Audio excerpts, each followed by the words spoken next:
Michael O'Connor learned to disappear inside his own life. The mop became his identity, the Austin Tech campus his sanctuary, Leo his only truth. When the coffee spreads across polished marble and the young CEO's voice cuts through everything he built in silence, Michael knows this particular kind of ending. The cardboard box feels lighter than expected. Then black sedans arrive, and men in suits reshape reality itself. And the janitor everyone ignored becomes the only name that matters, and Kyle Mercer finally understands what power actually looks like. Subscribe to witness what happens when the invisible become undeniable. The fluorescent lights in the Austin Tech campus hummed with a frequency Michael O'Connor had memorized years ago. A steady vibration at 60 cycles per second that most people never noticed, but that had become the soundtrack to his reinvented life. He moved through the gleaming corridors of Nexus Technologies with the practiced invisibility of someone who had spent 6 years perfecting the art of being overlooked, his grey maintenance uniform blending into the sterile walls, his presence registering to the young engineers and executives as little more than mobile furniture. The building itself was a monument to aggressive modernity. All glass angles and exposed steel beams, open workspaces designed to foster collaboration among people who spoke in acronyms Michael understood better than they ever would. His cart rolled smoothly across the polished concrete floors, wheels whispering against surfaces that cost more per square foot than most people earned in a month. And Michael found a particular peace in this reversal of fortune, in the way his hands that had once shaped national security now shaped only the cleanliness of spaces where younger, louder men built empires on foundations they didn't comprehend.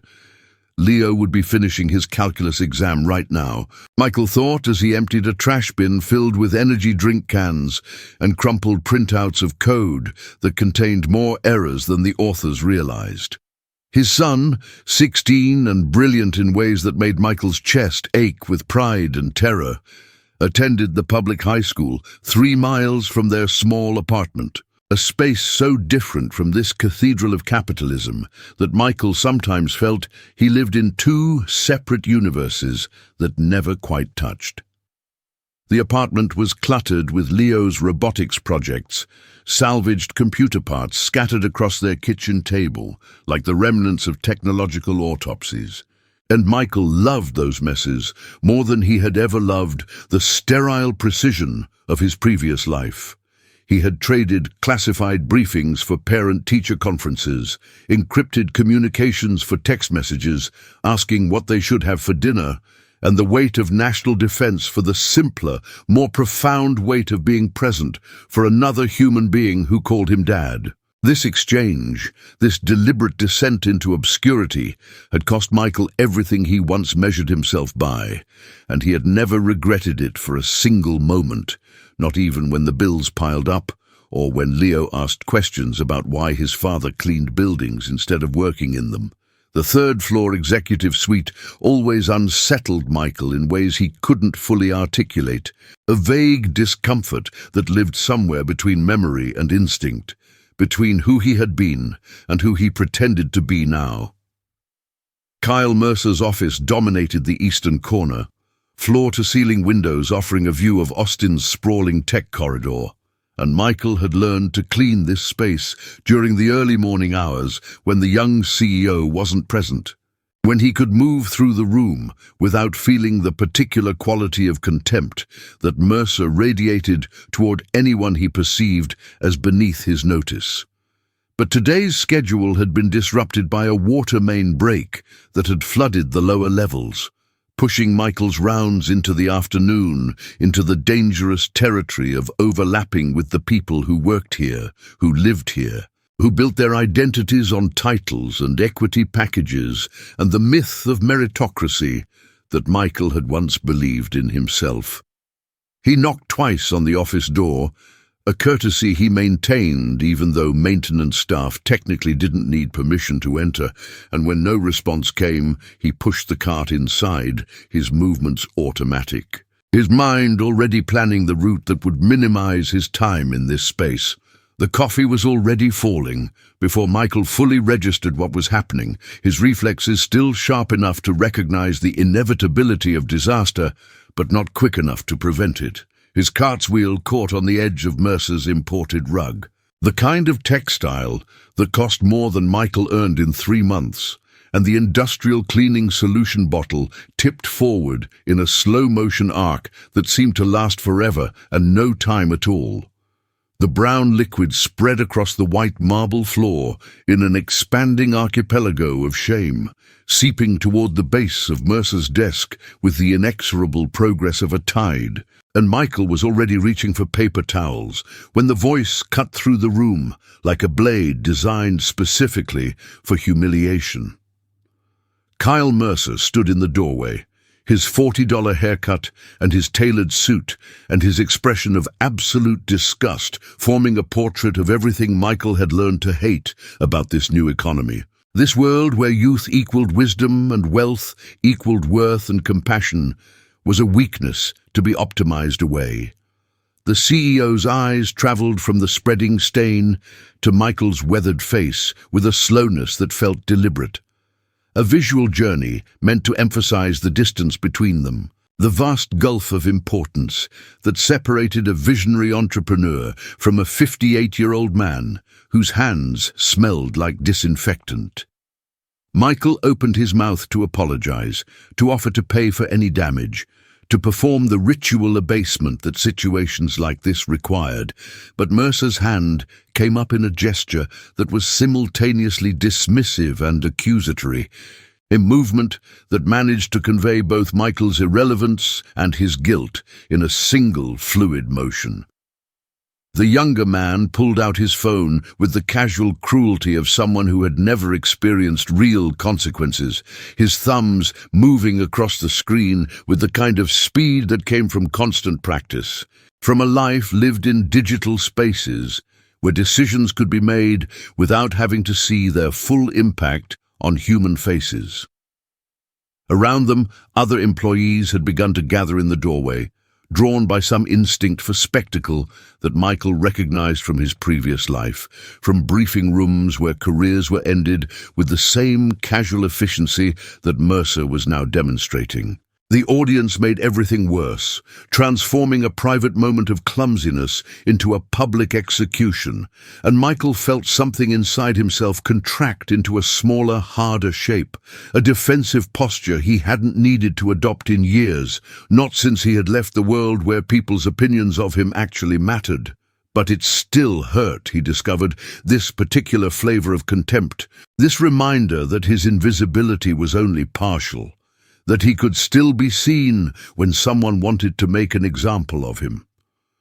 The words came in a voice that carried across the open office plan like a pronouncement designed for maximum distribution, for the kind of viral spread that this generation had weaponized into a form of casual violence. Kyle Mercer, 32 years old and convinced of his own exceptionality, fired Michael O'Connor effective immediately, his tone suggesting that this was a favor he was doing for the company, for the culture, for the standards of excellence that Nexus Technologies represented. He spoke about accountability and performance and the need for team members who took their responsibilities seriously. Each phrase a small cruelty wrapped in corporate language, and Michael listened with the patient stillness of someone who had heard much more important men say much more consequential things in rooms that actually mattered.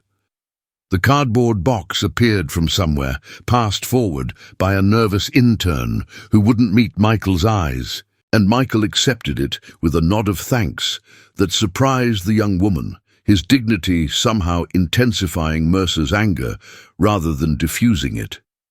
As Michael loaded his few personal possessions into the box, a photo of Leo at his 8th grade science fair, a coffee mug with a faded logo from a life no one here knew about, a paperback novel he'd been reading during lunch breaks, he felt the accumulated weight of 6 years of deliberate obscurity settling onto his shoulders like a coat he'd forgotten he was wearing, and he wondered if Leo would understand, if his son would see this as failure or simply as the cost of the choice Michael had made long ago. The parking lot stretched before Michael like a purgatory designed by architects who had never considered what it meant to walk through it, carrying your terminated life in a cardboard box.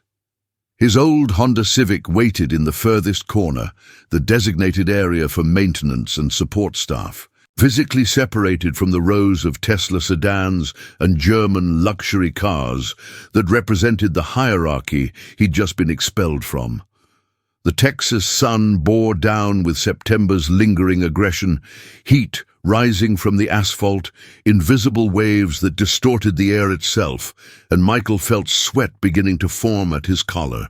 The particular discomfort of moving through outdoor space while wearing the uniform of a job he no longer had.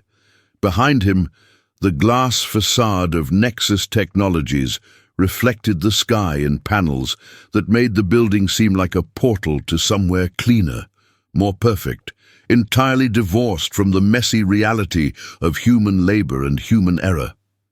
He didn't look back. Had trained himself years ago not to look back at things he was leaving behind, but he could feel the building's presence anyway, could sense the hundreds of eyes that might or might not be watching his departure. The story already being refined into the kind of cautionary tale that corporate cultures fed on. The box wasn't heavy, but Michael's arms ached anyway. A phantom weight that had nothing to do with physical mass and everything to do with the particular burden of being reduced to your most recent mistake. He thought about Leo, about the conversation they would have tonight over the spaghetti dinner Michael had planned to make, about how he would explain this latest disruption in their carefully maintained stability. His son had grown up with disruption, had learned early that life could pivot on invisible hinges, that fathers could transform from one thing into another without warning, and Michael hated that he was about to add another lesson to that curriculum. They would be fine financially for a few months, Michael calculated automatically, his mind running through the numbers with the same analytical precision he'd once applied to much larger problems. The savings account could cover rent and food, and Leo's robotics club fees. And there were other janitorial positions in Austin, other buildings that needed cleaning, other opportunities to be invisible. But something about this particular ending felt different. Felt final in a way that Michael couldn't quite articulate, as if Kyle Mercer's contempt had somehow punctured the protective membrane Michael had constructed around his new life, letting in air from a world he'd thought he'd successfully escaped. He was halfway across the parking lot when he heard the engines, a sound that registered in his consciousness before his conscious mind could process what it meant. Michael had learned to read the acoustic signatures of vehicles during his previous life, could distinguish between civilian and government machinery by the particular timbre of their approach, and these engines carried the unmistakable resonance of official business, of purpose that moved faster than traffic laws normally allowed. Two black sedans came around the corner of the building with the kind of speed that suggested either emergency or authority, their tinted windows revealing nothing of their occupants, their trajectories aimed directly at the space where Michael stood, frozen with his cardboard box and his confusion. The vehicles moved with the synchronized precision of a practiced formation, splitting to bracket his position with a geometric exactness that would have been beautiful if it wasn't so clearly threatening, and Michael felt something in his chest contract into a fist of recognition. A physical response to danger that he hadn't experienced in 6 years of deliberate domesticity. The sedans stopped with a simultaneity that suggested radio communication, doors opening before the vehicles had fully settled, and the men who emerged moved with the fluid economy of people who spent their lives preparing for situations that required immediate, decisive action. They were younger than Michael expected. These men in their dark suits and their polished shoes and their expressions of absolute focus, but he recognized the type immediately, recognized the particular posture that came from military training refined into civilian operations. 4 of them formed a perimeter around Michael, with movements so smooth they seemed choreographed, their bodies positioned to both protect and contain. And Michael understood with a clarity that bordered on despair that his careful anonymity had finally catastrophically failed. The 5th man who emerged from the lead vehicle was older, his grey hair cut military short, his face carrying the particular weathering that came from decades of making decisions that cost lives, and Michael knew him, recognized General Marcus Holloway, even though they hadn't seen each other in 7 years, hadn't spoken since the day Michael had walked away from everything they'd built together. The general moved through the perimeter his men had created, his eyes locked on Michael's face with an intensity that made Michael want to drop the box and run, to disappear into the Texas afternoon and the anonymous life he'd constructed so carefully. But his legs wouldn't move, his body understanding before his mind fully accepted that running was no longer an option, that whatever this was, it was already too late to avoid it. The general stopped 3 feet away, close enough that Michael could see the new lines around his eyes, the fatigue that seemed to emanate from him like a visible field. And when he spoke, his voice carried the weight of authority that came from decades of being obeyed without question. "Mr. O'Connor," he said, and the use of Michael's civilian title felt both respectful and ominous, a recognition of the life Michael had chosen, but also a subtle indication that choice was about to become irrelevant. Behind the general, Michael could see employees of Nexus Technologies beginning to emerge from the building, drawn by the spectacle of government vehicles and armed men in their parking lot, and somewhere in that crowd, Michael knew Kyle Mercer was watching. His young face trying to process this impossible scene. The cardboard box in Michael's arms suddenly felt ridiculous, a prop from a play that had been interrupted by a different, more serious production, and he set it down carefully on the hot asphalt, his movements slow and deliberate, his hands rising slightly away from his body in the universal gesture of non-threat that he'd learned in training he wasn't supposed to remember. The general's expression didn't change, but something in his eyes softened fractionally, a minute acknowledgement of what this moment was costing Michael, of the life that was about to be dismantled for the 2nd time. The Pentagon needed him, the general said, the words landing like stones in water, sending ripples outward through Michael's carefully constructed reality. The system was under attack, he continued, his voice low enough that only Michael could hear, but carrying an urgency that made Michael's pulse accelerate, despite his conscious desire to remain calm, to stay in control of this situation that was rapidly proving to be beyond anyone's control. The defense network Michael had designed, the architecture he'd built with his own hands and his own mind, the ghost in the machine that protected infrastructure most Americans didn't even know existed. It was failing, compromised by an adversary who understood its vulnerabilities better than anyone should, better than anyone could, unless they had access to knowledge that was supposed to be impossible to obtain. The general didn't say the words, "Only you," but they hung in the air between them anyway. The unspoken truth that Michael had tried for 6 years to make irrelevant, the fact that some expertise couldn't be replicated, some minds couldn't be replaced, some choices couldn't be unmade, no matter how far you ran from them.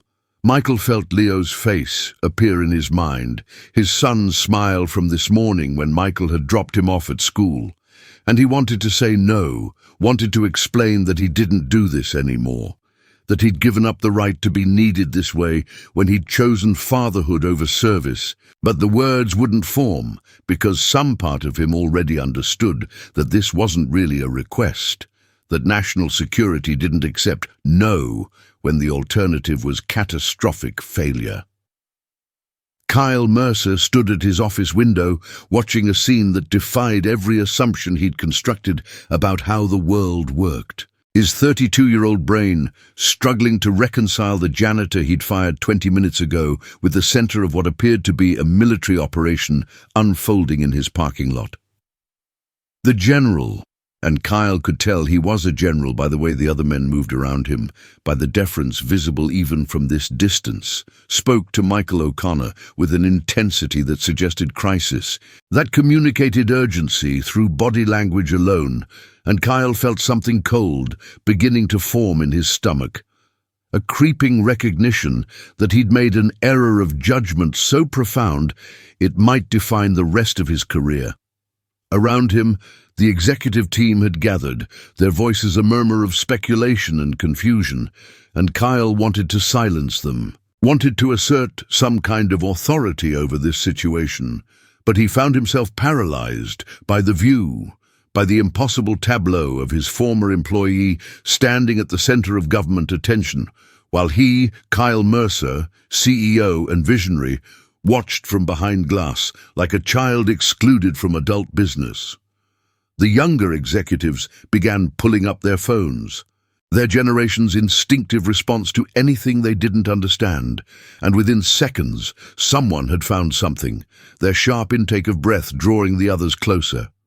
Kyle pushed through the small crowd with more force than necessary, his need to know overwhelming his usual pretense of casual authority, and what he saw on the screen made his vision narrow into a tunnel. The articles were old, archived pieces from defense industry publications that most people never read, but the photograph was unmistakable.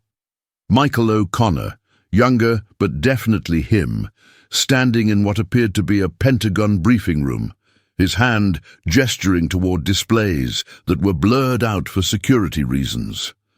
The headline spoke in the vague language of classified achievement, phrases like breakthrough in defensive systems architecture and unprecedented integration of real-time threat assessment, and Kyle's mind began racing backward through the past 6 years, recontextualizing every interaction he'd ever had with the quiet man who emptied his trash cans. The article mentioned a sudden departure from government service, a brilliant engineer who had walked away from his work without explanation, and speculation about personal reasons, about the cost of the kind of dedication that changed the trajectory of national defense capabilities. Kyle watched as Michael finally nodded, a single downward movement of his head that seemed to carry the weight of worlds, and the posture of his shoulders changed in that moment, straightening into something that looked like acceptance or resignation, or perhaps both at once.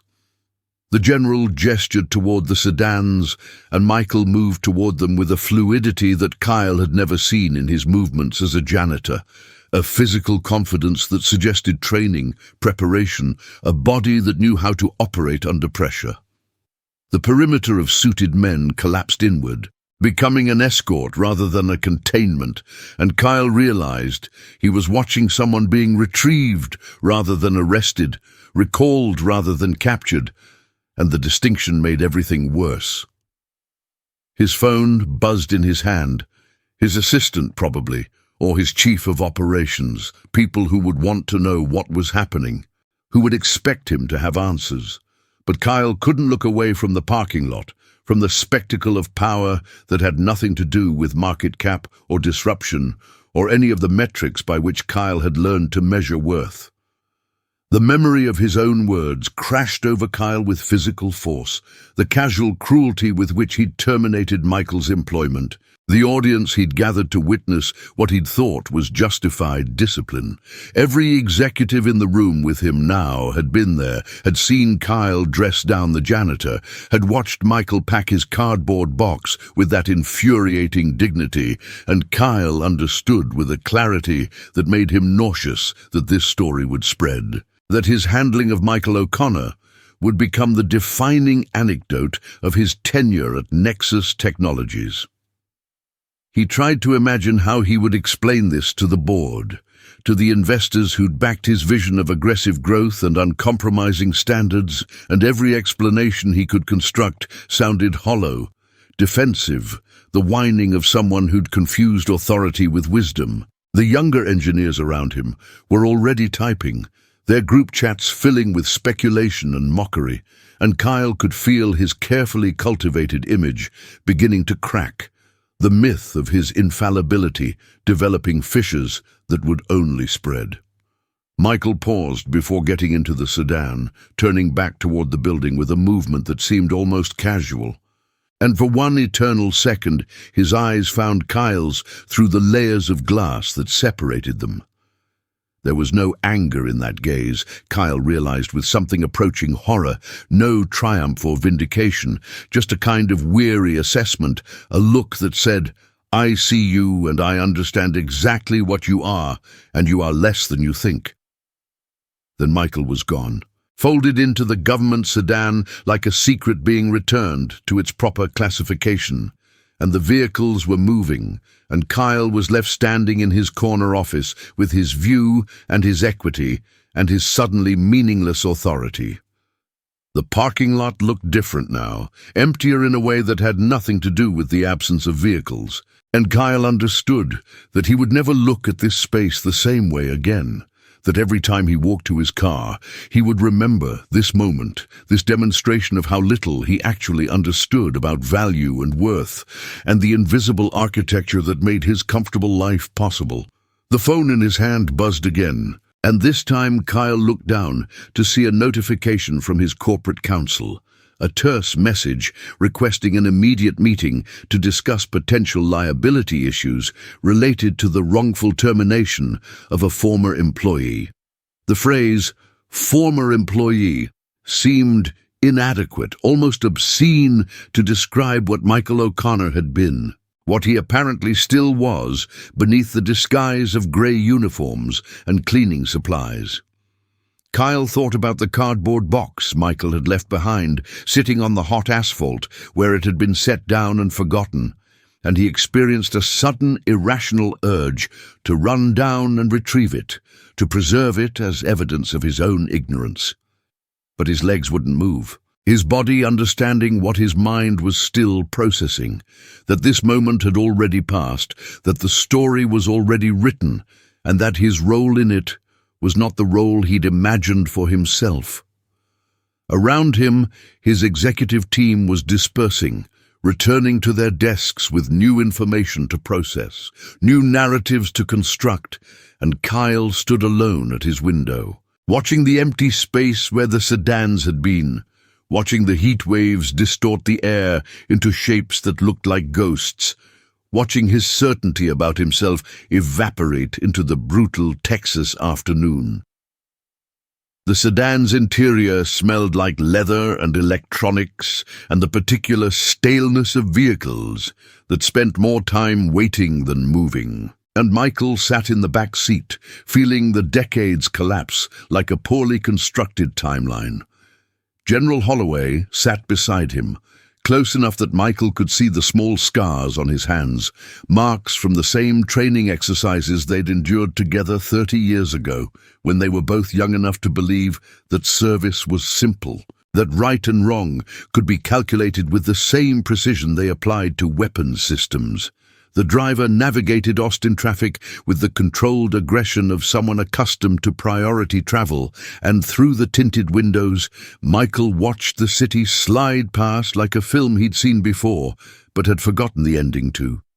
His hands rested on his thighs, and he noticed they were shaking slightly, a fine tremor that came from adrenaline his body was producing despite his conscious desire to remain calm, and he pressed his palms flat against the rough fabric of his maintenance uniform, trying to ground himself in the physical reality of who he'd become, rather than who he was being asked to be again. The general spoke quietly, his voice carrying the particular cadence of briefings delivered under time pressure, and Michael listened with the fractured attention of someone whose mind was simultaneously processing technical information and personal catastrophe. The defense network Michael had designed, officially designated Project Sentinel, but known to the dozen people with full clearance as the Shield, had been the culmination of 15 years of work, an integration of satellite arrays, ground-based installations, and algorithmic prediction systems that created an invisible dome of security over critical infrastructure most Americans had no idea existed. He'd built it to be self-sufficient, nearly autonomous, capable of identifying and responding to threats faster than human operators could process the relevant data. And for 12 years after its implementation, it had functioned exactly as designed, a ghost in the machine that protected power grids and communication networks and water treatment facilities from adversaries who probed constantly for weaknesses they never found. But 3 weeks ago, the general explained with the careful precision of someone delivering bad news to an expert, the system had begun exhibiting anomalies, small deviations from expected behavior that the current team had dismissed as sensor drift or calibration issues, but that had escalated into what could only be described as systematic compromise. Michael's mind began automatically constructing architectural diagrams, his memory retrieving schematics he'd thought he'd successfully forgotten, and he felt the familiar sensation of his consciousness shifting into the analytical mode that had once defined his entire existence. The anomalies the general described suggested someone with intimate knowledge of the shield's operating principles. Someone who understood not just the system's capabilities, but its fundamental assumptions, the logical foundations upon which Michael had built his defensive architecture.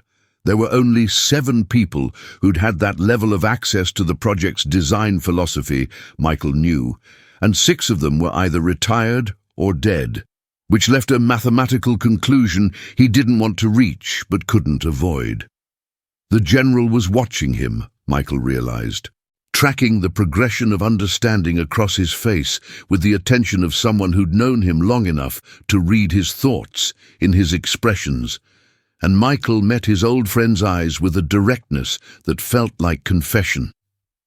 The question hung between them unspoken.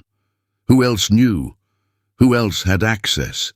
Who else could have taught an adversary how to think like Michael O'Connor? And the silence that followed was answer enough. Leo's face appeared in Michael's mind with the clarity of a photograph, his son's expression from this morning when Michael had reminded him about their weekend plans, the robotics competition in San Antonio they'd been preparing for over months. Michael had promised to be there, had marked it on their calendar with the kind of certainty he'd learned never to take for granted after missing so many important moments during Leo's early childhood, back when Michael's work had consumed everything, when he'd believed that protecting millions of people he'd never meet was more important than being present for the one person who called him Dad. The general continued talking, explaining extraction protocols and security clearances and temporary living arrangements, words that Michael heard as if from a great distance, and he understood with a sinking certainty that whatever he decided in the next few minutes would reshape not just his life, but Leo's, would add another layer to the complicated legacy he was trying to build as a father after failing so completely the first time.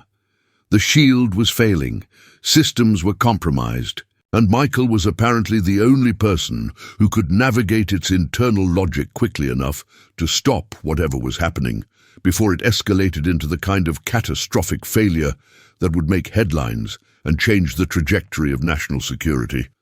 But none of that mattered as much as the promise he'd made to a 16-year-old boy about being reliable, about being present, about finally prioritizing family over mission.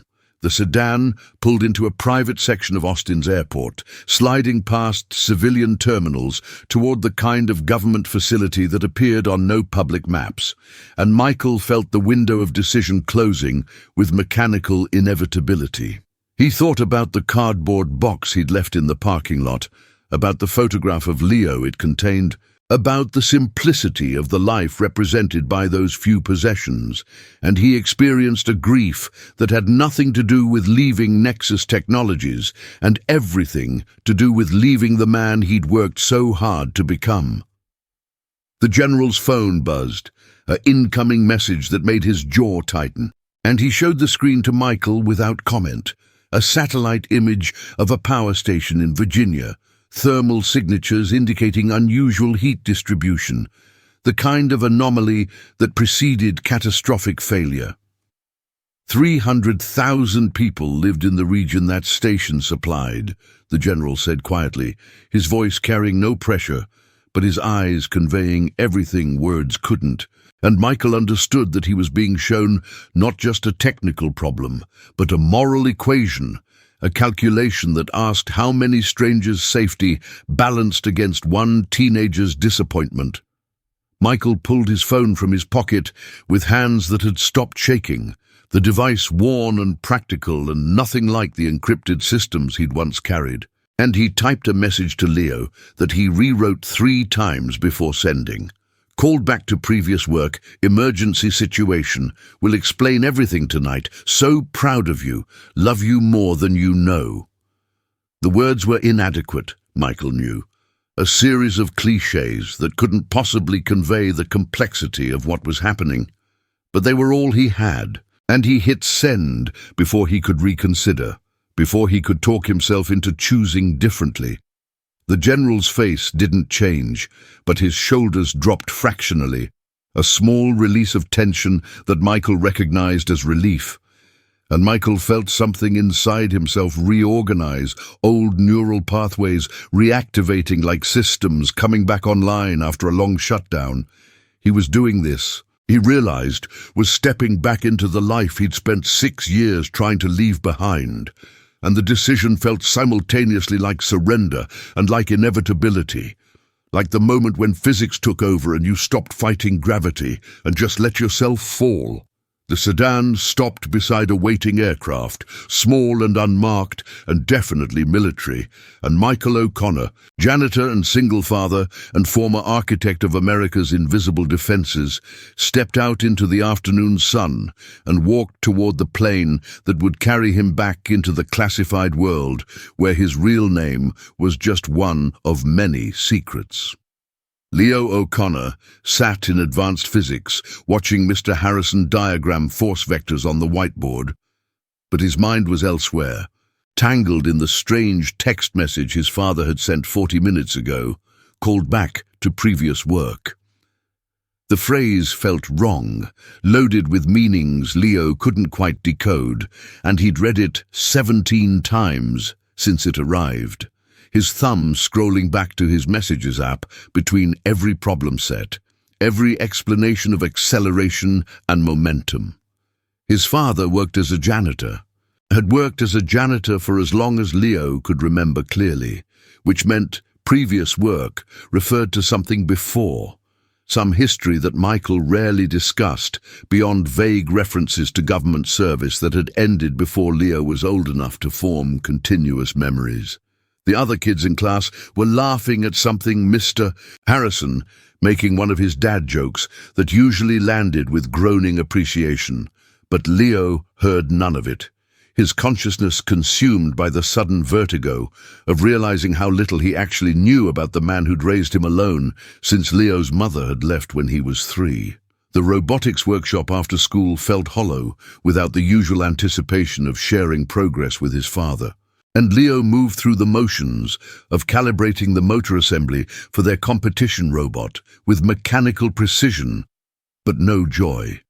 His partner, Jennifer Chen, noticed his distraction and asked if he was okay, her voice carrying genuine concern that made Leo want to explain, but unsure what there was to explain beyond a feeling, a sense that something fundamental had shifted in his life while he was sitting in physics class.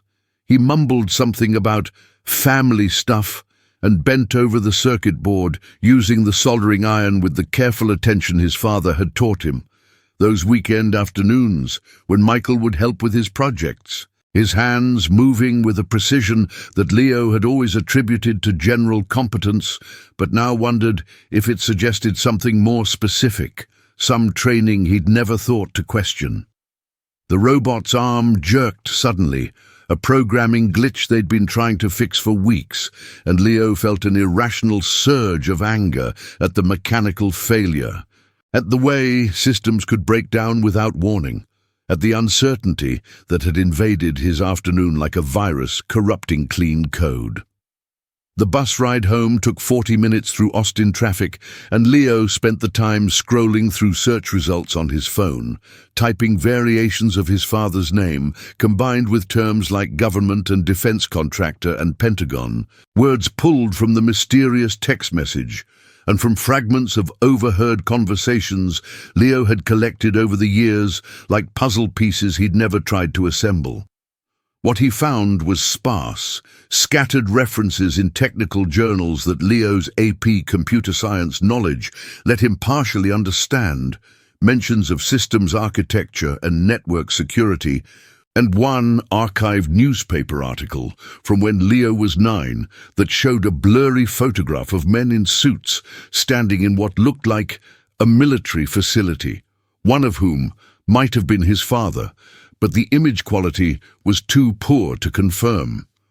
The article described a breakthrough in defensive technology without providing details, cited anonymous sources about a brilliant engineer who'd walked away from his work for personal reasons, and Leo read it 3 times, his breath catching on phrases like unprecedented integration and revolutionary approach to threat assessment, words that seemed impossibly distant from the man who made spaghetti dinners and attended school conferences and cleaned office buildings to pay their rent. Their apartment was empty when Leo arrived, the silence confirming what he already knew but had been hoping against, that whatever emergency had called his father away wasn't the kind that would be resolved by dinner time. Leo dropped his backpack in the kitchen, the robotics parts spilling slightly from the open zipper, and he stood in the space, trying to see it differently, trying to identify clues he'd missed about who his father actually was beneath the role of dad. The apartment was small but carefully maintained, everything in its place, with the kind of order that Leo had always thought of as just his father's personality, but now wondered if it reflected military discipline, tactical thinking, the habits of someone trained to minimize chaos. On the refrigerator, held by a magnet, was the schedule for next weekend's competition in San Antonio. Michael's handwriting marking off the hours they'd spend together, and Leo felt his throat tighten at the gap between that planned future and whatever was happening now, whatever crisis had extracted his father from their careful routine.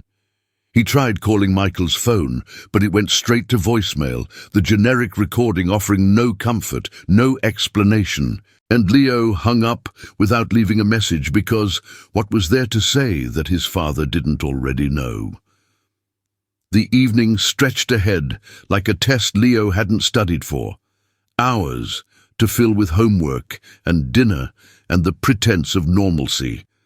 And he started with the spaghetti his father had planned to make, following the recipe from memory, the muscle memory of meals they'd cooked together, transforming the simple act into a meditation on presence and absence. The sauce simmered while Leo worked through his calculus homework, equations spreading across his notebook in neat rows, the precision of mathematics offering a temporary refuge from the emotional uncertainty that had colonized his thoughts. He ate alone at their small table, the empty chair across from him radiating a particular quality of wrongness that made each bite difficult to swallow, and Leo understood with a clarity that felt older than his 16 years that his childhood, whatever remained of it, had ended this afternoon with a text message he still didn't fully understand. The television played news in the background while Leo cleaned up, his hands moving through familiar motions of washing dishes and wiping counters, and he was about to turn it off when a breaking news alert caught his attention. The anchor's voice taking on that particular urgency that suggested something significant. Reports of unusual military activity at several government installations, the anchor said. Unconfirmed rumors about heightened security protocols. Anonymous sources describing emergency meetings at the Pentagon involving retired specialists being recalled to active consultation. The report was vague, carefully worded to avoid revealing classified information, but Leo felt his stomach drop as connections began forming in his mind, lines drawing themselves between his father's mysterious text and these fragments of national news. He pulled out his phone again, his fingers trembling slightly as he searched for more information, and what he found was a pattern of activity that suggested crisis, that indicated the kind of emergency where normal protocols were suspended and people who'd left government service were suddenly needed again. And Leo sat down heavily on their worn couch, his teenager's certainty about the world cracking open to reveal complexities he'd been protected from understanding. The facility existed in that liminal space between military installation and classified research center, its location technically within Virginia, but functionally outside any geography civilians would recognize.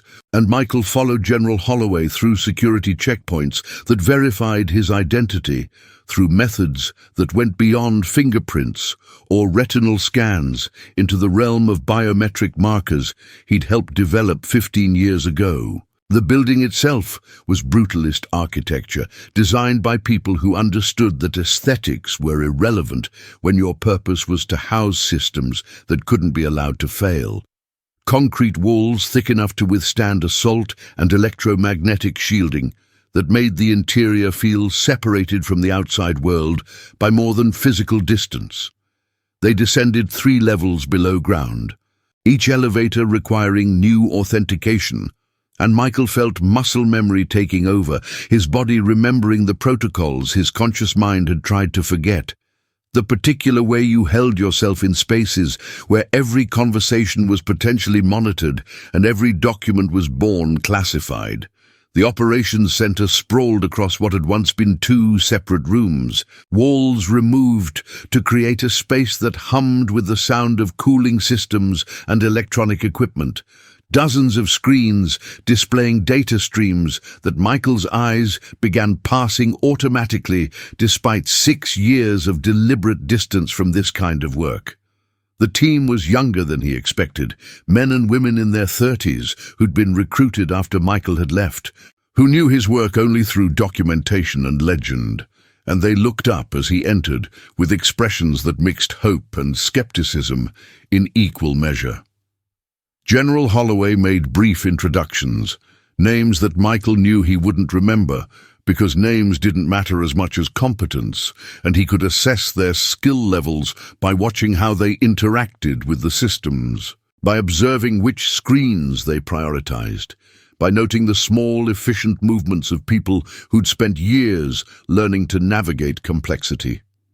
But he also saw the fatigue in their faces, the particular exhaustion that came from fighting technical problems that refused to yield to conventional solutions. And he recognized that look from his own mirror during the years he'd spent building the shield, when every breakthrough revealed new challenges and sleep became a luxury you negotiated with necessity. The primary display showed a map of the United States overlaid with network topology, lines of connection pulsing between nodes that represented critical infrastructure, and Michael moved toward it with the inevitability of water finding its level. The system looked stable at first glance, all indicators showing green, normal operation within expected parameters. But Michael had designed those indicators himself and knew how to look past them, how to find the anomalies hiding beneath surface-level functionality. He asked for access logs, his voice carrying the authority of someone who didn't need permission but requested it anyway out of courtesy, and the senior analyst, a woman named Dr. Patricia Chen, whose posture suggested both competence and defensive pride, pulled up the data with a few keystrokes. Michael scanned the entries, his mind processing patterns that most analysts would miss. And within 90 seconds, he'd identified 3 separate intrusion attempts that had been logged as routine maintenance, subtle probes disguised as legitimate system behavior, and he felt his pulse accelerate with the particular adrenaline that came from recognizing an opponent's signature. The architecture of the attack was elegant, Michael had to admit. A series of small compromises that individually meant nothing, but collectively created pathways through the shield's defenses. that shouldn't exist. Someone had studied his work with the kind of attention that approached reverence, had understood not just what he'd built, but why he'd built it that way, had identified the philosophical assumptions underlying his technical choices and exploited them with surgical precision. Michael walked the room while he thought, his hands gesturing at screens and diagrams, and the younger analysts watched him with the fascination of students witnessing a master class. But Michael barely noticed them, his consciousness fully engaged with the puzzle that had been presented, the problem that demanded solving regardless of personal cost. The intrusions were accelerating, he realized, the time between incidents shrinking from days to hours, which meant whoever was orchestrating this felt confident enough to move faster, to press their advantage before it could be countered. And that urgency suggested either desperation or a timeline that was approaching some critical threshold.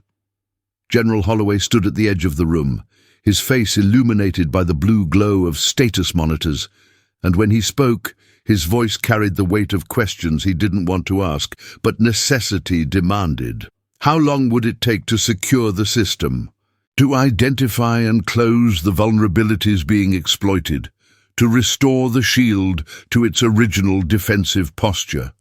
Michael didn't answer immediately, his mind running calculations that involved not just technical complexity, but human factors.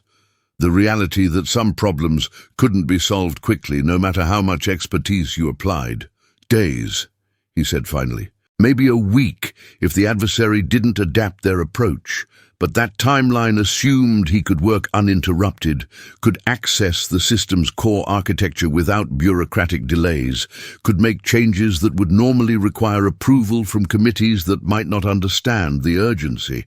The general nodded, unsurprised, and Michael saw in that gesture the pre-authorization he'd need, the clearance to operate outside normal protocols, because normal protocols were designed for situations that weren't emergencies, for times when the cost of mistakes could be absorbed rather than catastrophic.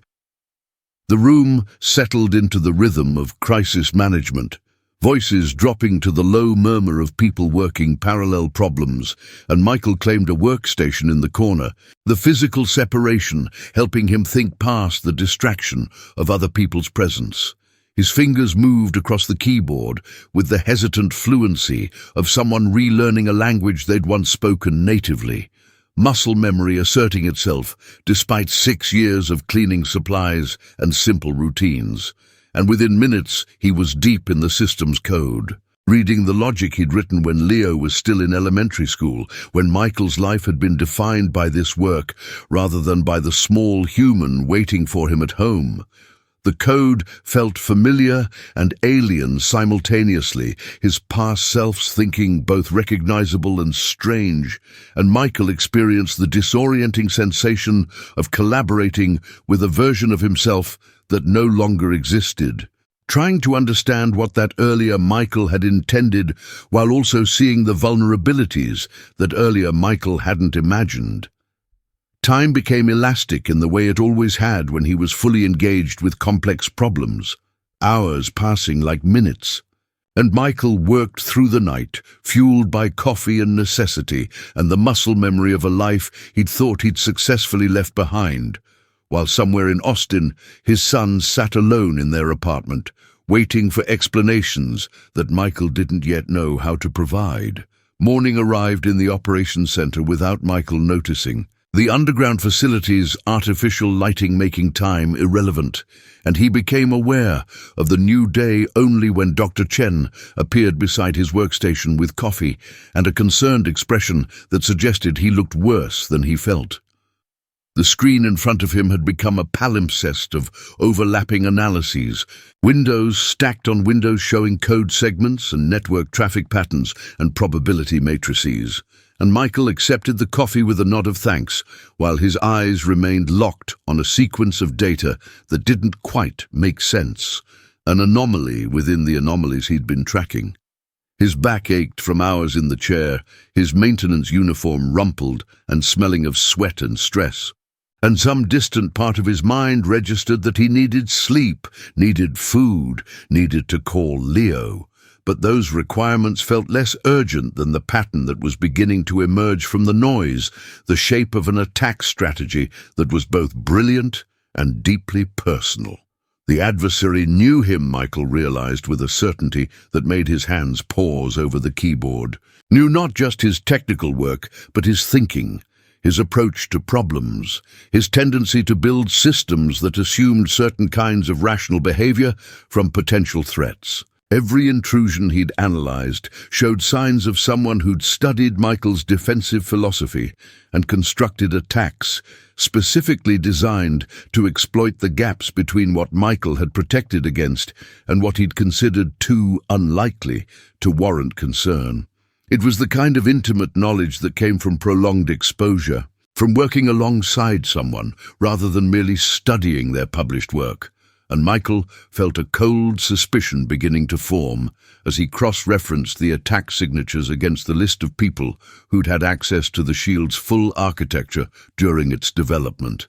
Most of the names on that list were accounted for, their current activities well documented and clearly unrelated to this crisis.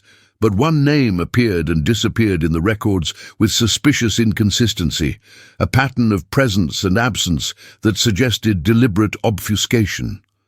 Dr. Richard Parsons had been Michael's primary collaborator during the middle years of the shield's development, a cryptographer whose understanding of information theory had helped Michael solve problems that had seemed insurmountable. They'd worked together for 18 months in facilities like this one, long nights of debugging and designing, conversations that ranged from technical minutiae to philosophical discussions about the nature of security and the ethics of building systems that operated without meaningful oversight. Michael had liked him, had trusted him with aspects of the project that only a handful of people understood, and when Parsons had left government service 6 months before Michael's own departure, it had seemed like a natural progression, a talented person moving into private sector work where the pay was better and the stress was lower. But now Michael pulled up Parsons' file and saw the gaps, the periods where his employment history went vague, consultancy work that didn't quite specify clients, addresses that changed with suspicious frequency, and the cold suspicion in Michael's gut crystallized into something closer to certainty. General Holloway appeared when Michael called him, moving with the prompt efficiency of someone who'd been waiting for developments, and Michael laid out his analysis with the clinical precision of someone presenting evidence rather than accusations. The general's face remained neutral while he listened, but Michael saw the small muscle tension around his eyes, the microscopic indicators of someone receiving confirmation of fears they'd already been harboring. And when Michael finished, the silence that followed carried the weight of consequences neither of them wanted to articulate. If Parsons was behind this, it meant the threat wasn't external, wasn't a foreign adversary probing American defenses, but something more complicated and more dangerous. A former insider with enough knowledge to dismantle the system from within, someone who understood not just the architecture, but the political and bureaucratic mechanisms that would delay response. Someone who'd planned this with the kind of patience that suggested deep commitment to unknown objectives. The general made a call, his voice low and clipped, and within minutes the room's energy shifted as new personnel arrived. Intelligence analysts who would begin the work of tracking Parsons, of determining his current location and his motivations and the extent of whatever network he'd built to support this operation. Michael returned to his workstation with a different focus now, no longer just trying to shore up defenses, but actively hunting for the specific vulnerabilities Parsons would exploit, thinking like his former friend, anticipating moves based on conversations they'd had years ago about theoretical weaknesses in defensive systems. It was intimate work, this mental chess match with someone he'd once respected, and Michael felt the particular discomfort of recognizing his own influence in the attack patterns, seeing how Parsons had taken lessons from their collaboration and inverted them. Weaponized shared knowledge against the system it had been meant to protect. The shield's core logic contained several deliberate bottlenecks, points where all traffic had to route through specific validation protocols, and Michael had designed these checkpoints to be invisible to anyone who didn't know they existed. Fail-safes against the kind of comprehensive compromise that now threatened the entire network. If he could lock down those points before Parsons exploited them, he might be able to contain the damage, to limit the attack's scope, even if he couldn't immediately eliminate it. But doing so required rewriting code that affected hundreds of subsystems. Changes that would have ripple effects he couldn't fully predict without extensive testing they didn't have time to conduct. His phone buzzed in his pocket, Leo's name appearing on the screen, and Michael felt the two halves of his life collide with physical force. He stepped away from the workstation, moving to a corner of the operations center where the noise of other people's work might give him some semblance of privacy, and he answered with a voice that tried for casual, but landed somewhere closer to exhausted. Leo's questions came rapid fire, his 16-year-old's need for information colliding with his father's need to protect him from knowledge that couldn't be safely shared. And Michael found himself improvising explanations that were technically true, but fundamentally incomplete, talking about security consulting and emergency contracts and temporary assignments that wouldn't last long. He promised to be home soon, promised they'd talk properly, promised that whatever this was, it wouldn't change the important things, the promises that mattered more than work. And he could hear his son's skepticism in the pauses between responses, the growing awareness that his father's simple explanations didn't match the complexity of whatever was actually happening. They said goodbye with the awkwardness of people who loved each other but were standing on opposite sides of a gap that words couldn't quite bridge, and Michael stood holding his phone long after the call ended, staring at the screen like it might reveal some answer to questions he didn't know how to ask, before forcing himself back to the workstation where the code waited, patient and unforgiving, demanding solutions that had nothing to do with being a good father, and everything to do with being the person who'd built systems that now required saving. 72 hours into his return, Michael had stopped tracking time in conventional units, measuring progress instead in vulnerabilities closed and attack vectors neutralized, in the slow, incremental victory of defensive architecture, reasserting itself against an adversary who grew more desperate with each passing hour. The operations center had become his entire world, a fluorescent-lit universe where sleep happened in 20-minute intervals at his desk and meals arrived in containers he ate without tasting. His consciousness narrowed to the singular focus of protecting systems that millions of people depended on without knowing they existed. Dr. Chen and her team had adapted to his presence with the flexibility of competent professionals, learning to anticipate his requests and interpret his half-finished sentences, and together they'd constructed a defensive perimeter around the shield's core functions that was holding against increasingly sophisticated intrusion attempts. But holding wasn't winning, Michael knew, wasn't the permanent solution that would let him return to Austin and Leo, and the life he'd built in careful opposition to exactly this kind of crisis. And the knowledge that Parsons was still out there, still probing, still searching for the one weakness that would let him break through, kept Michael working past the point where his body screamed for rest. The breakthrough came at 3 a.m. of the 4th day, a pattern in the network traffic that Michael almost missed because it looked like legitimate system behavior, a series of handshakes between nodes that followed proper protocols, but occurred at intervals that were fractionally too regular, too perfect, showing the mathematical signature of automation rather than organic network activity. Michael sat forward in his chair, coffee forgotten, his exhausted mind suddenly sharp with recognition as he began tracing the pattern backward through layers of logged data, following it like a thread through a maze, and what he found made his breath catch in his throat.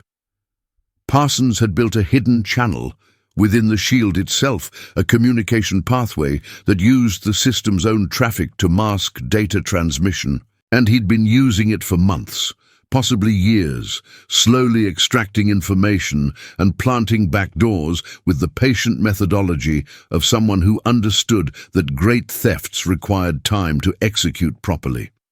The elegance of it was almost beautiful, Michael had to admit, a tribute to Parsons' skill and his understanding of the architecture.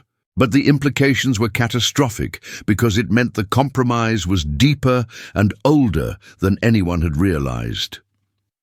General Holloway received Michael's report with the grim acceptance of someone who'd been expecting bad news but hoping to be wrong, and within an hour the operations center filled with additional personnel, counterintelligence specialists and cyber warfare experts who brought different kinds of knowledge to bear on the problem.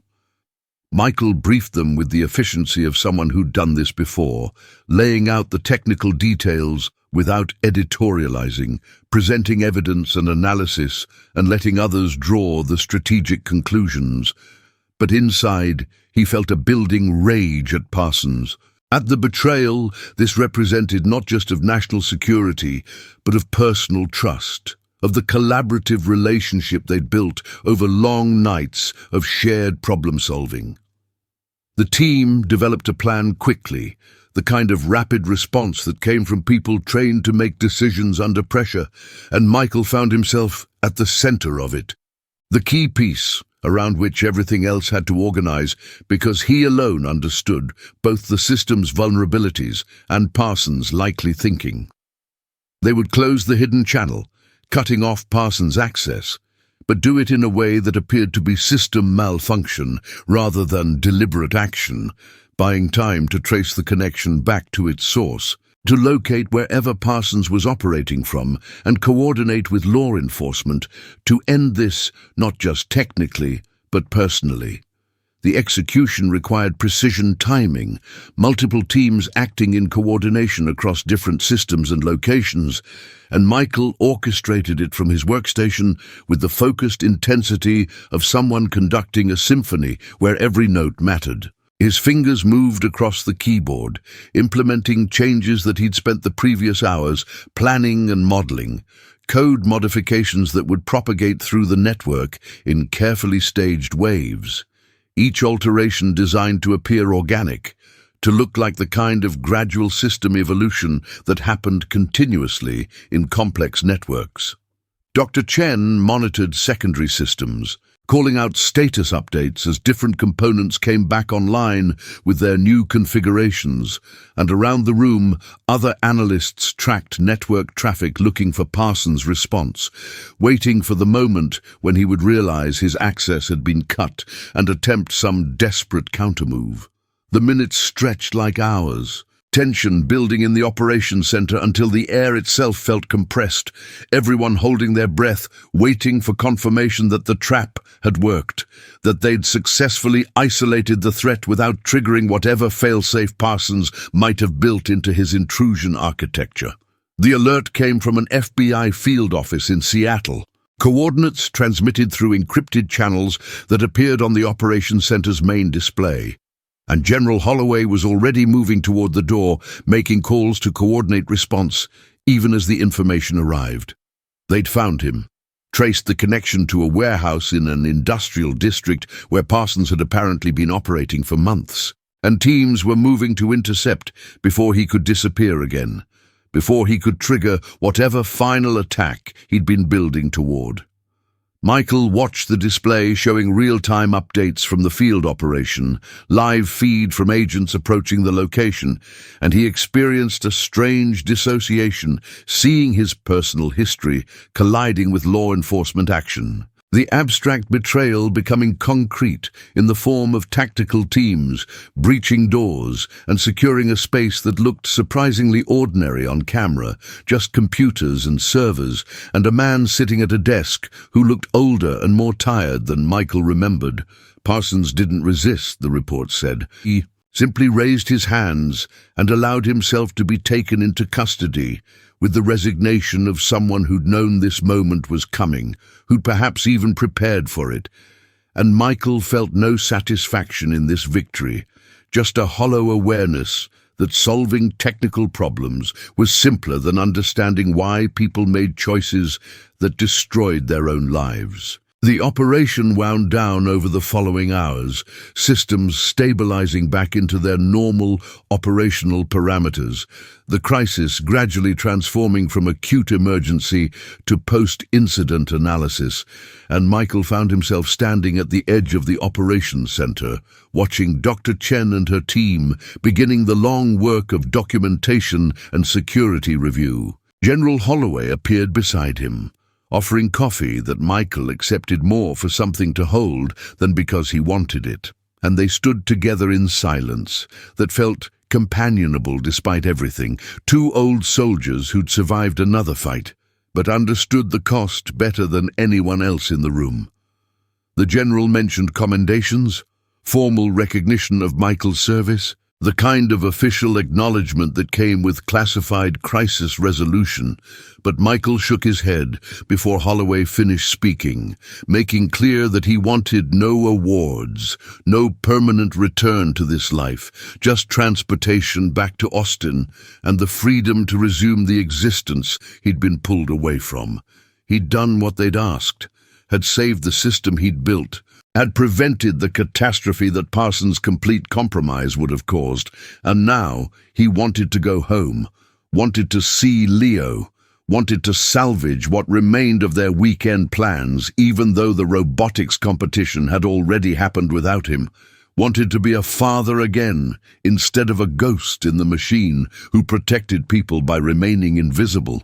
The same sedan that had retrieved him from the Nexus Technologies parking lot 4 days ago carried him back to Austin through sunrise, the Texas landscape gradually illuminating in shades of orange and gold that Michael watched with the appreciation of someone who'd spent too long underground. His phone had accumulated messages from Leo, escalating in tone from curious to worried to resigned, and Michael read them all during the drive, each one a small indictment of his absence, each one justified and impossible to fully answer. The driver dropped him at the apartment complex without ceremony, just a brief acknowledgement of service that Michael returned with equal formality, and then he was standing in the parking lot in his rumpled maintenance uniform, holding the clearance badge they'd given him, which he dropped in a trash bin before climbing the stairs to the second floor. He knocked rather than using his key, somehow feeling that entry required permission after days away. And when Leo opened the door, his son's face cycled through surprise and relief and anger in rapid succession, before settling into an expression that Michael recognized as the complicated love of someone who was learning that the people you trusted most could still disappoint you. They sat together on the couch while Michael explained what he could, editing reality into a version that honored Leo's intelligence without revealing classified details, talking about the past he'd left behind and why he'd left it, and what it meant that he'd temporarily returned. Leo listened with the focused attention of someone cataloging information for future reference, asking questions that were sharper than Michael expected, demonstrating an understanding of both technical systems and human motivation that made Michael realize his son was becoming someone new, someone capable of grasping complexities that transcended simple narratives of right and wrong. The robotics competition had gone well, Leo said when they'd finished discussing Michael's absence, his team placing third, despite Michael missing it. And there was no accusation in his voice, just statement of fact, just the information that life had continued while Michael was saving systems that his son couldn't fully comprehend. Michael apologized, knowing the words were insufficient, but needing to say them anyway, and Leo nodded acceptance, without quite forgiving, and they sat together in the morning light of their small apartment. Two people connected by blood and history, trying to navigate the gap between who they wanted to be for each other and who circumstances kept forcing them to become. The news broke 2 days later, vague reports about a cybersecurity incident and the arrest of a former government contractor, details carefully sanitized to protect classified information, but enough to confirm that something significant had occurred. Kyle Mercer called, Michael's former boss, leaving a voicemail that Michael didn't bother listening to until Leo insisted, pointing out that sometimes knowing what people wanted to say mattered even if you didn't care. The message was apologetic in the carefully worded way of someone whose lawyer had reviewed the language, offering reinstatement with better pay and benefits, acknowledging that perhaps there had been a misunderstanding about Michael's qualifications and background, the corporate speak failing to mask what was essentially a man realizing he'd made a catastrophic error of judgment. Michael deleted it without responding, having no interest in returning to work that had only ever been temporary, only ever been a means of providing for Leo while staying invisible, and that invisibility had been permanently compromised by events he couldn't control. Instead, he updated his resume with his real work history, the years he'd spent building systems that mattered, and within a week he had offers from 3 defense contractors who'd somehow learned he was available, positions that would pay enough to move them out of the apartment and into a real house, to give Leo the kind of educational opportunities Michael had always wanted to provide, to rebuild a life that acknowledged his skills without consuming his soul. They went to the park on Saturday, Michael and Leo throwing a ball back and forth with the simple pleasure of physical activity that required no technical expertise, just presence and attention and the willingness to be together in sunlight. Leo asked if Michael would have to leave again, and Michael answered honestly that he didn't know, that some kinds of knowledge made you permanently responsible in ways you couldn't escape, even if you wanted to, but that he would try, would do everything possible to build boundaries between work and family that actually held.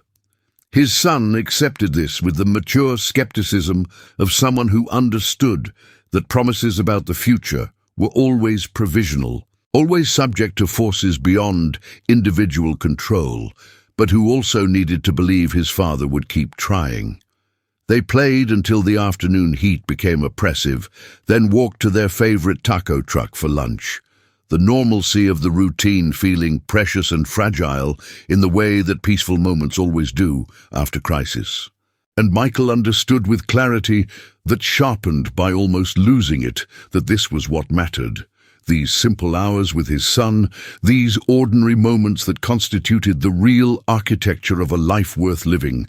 The system that no adversary could compromise and no nation could claim ownership of, and no emergency could permanently take away unless he let it.